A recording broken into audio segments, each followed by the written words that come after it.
A seed. A little part of a tree. A little thing that no one notices. A seed.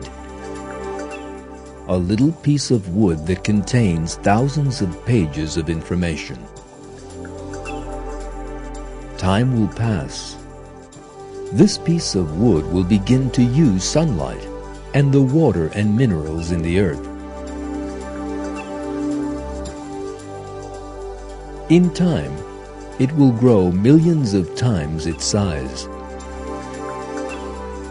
And it will become one of the greatest miracles for people to see.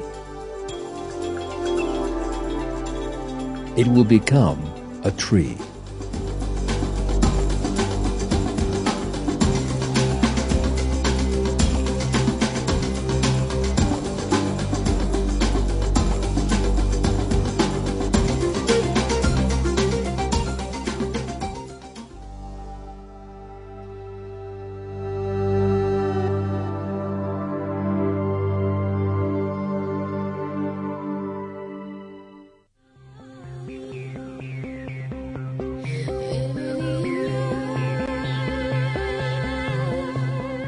Everyone knows what a seed is, but perhaps they have never considered how countless different plants come from a little thing that looks like a piece of wood.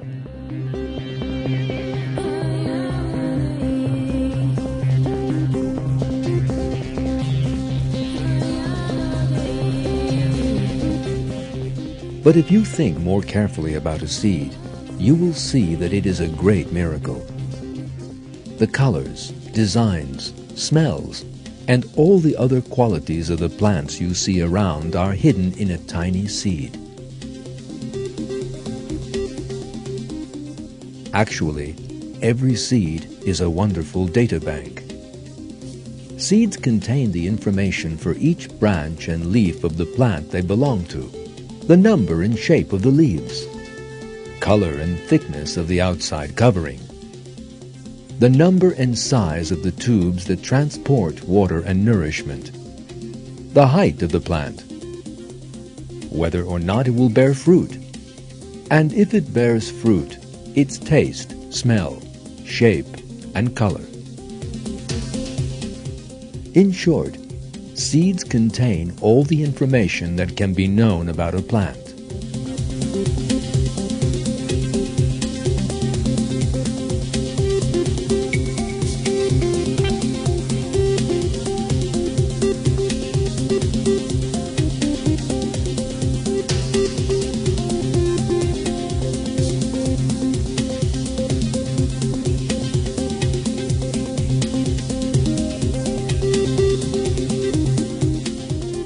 The redness of a rose, the veins in a leaf, the number of leaves, their texture and velvety softness, and the proportion of substances that give a rose its smell are all pieces of this information. It is this information that makes grapes come from little sacks filled with sweet water that grow on vine branches that look like dry sticks. The information that makes the skin of a grape different from a hazelnut shell and gives each of them the color, taste, smell, and vitamins it contains. What causes the watery texture of one and the dry texture of the other is all included in the embryo of every seed.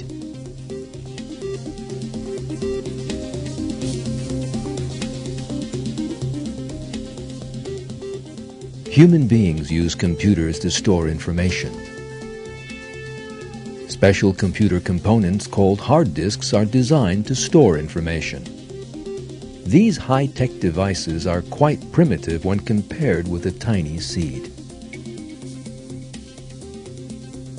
Within a seed, there are hundreds of thousands of pages of information and complex systems that human beings have not yet been able to understand or replicate. This is because God created the seed. And God brought into being the systems contained within it. A tiny seed by itself is a proof of God's incomparable and magnificent art of creation. Every seed is encompassed by God's knowledge. It grows with His knowledge and becomes a plant. God reveals this truth in a verse of the Quran. The keys of the unseen are in His possession. No one knows them but Him. He knows everything in the land and sea. No leaf falls without His knowing it.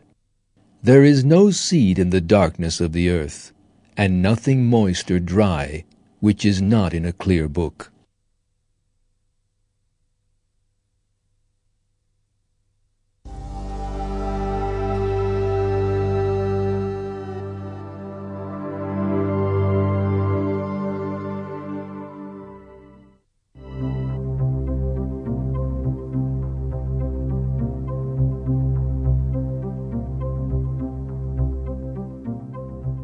The first condition for a seed to be formed is the union of the female cell in the plant with a male cell from another plant, that is pollen. But there is a question. Plants don't move. That's why God created miraculous ways for the pollen of one plant to be delivered to the female cells of another plant. As we will soon see, a grain of pollen no larger than a speck of dust has a wonderful design of amazing complexity. God has created millions of different plants and the millions of grains of pollen that these plants need. A large amount of this pollen is carried by the wind.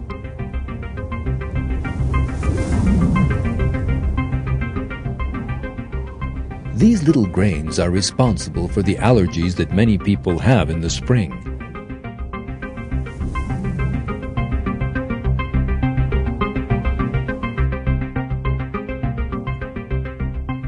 When pollen reaches the organelles of another plant, where the egg cell lies, it fertilizes that cell.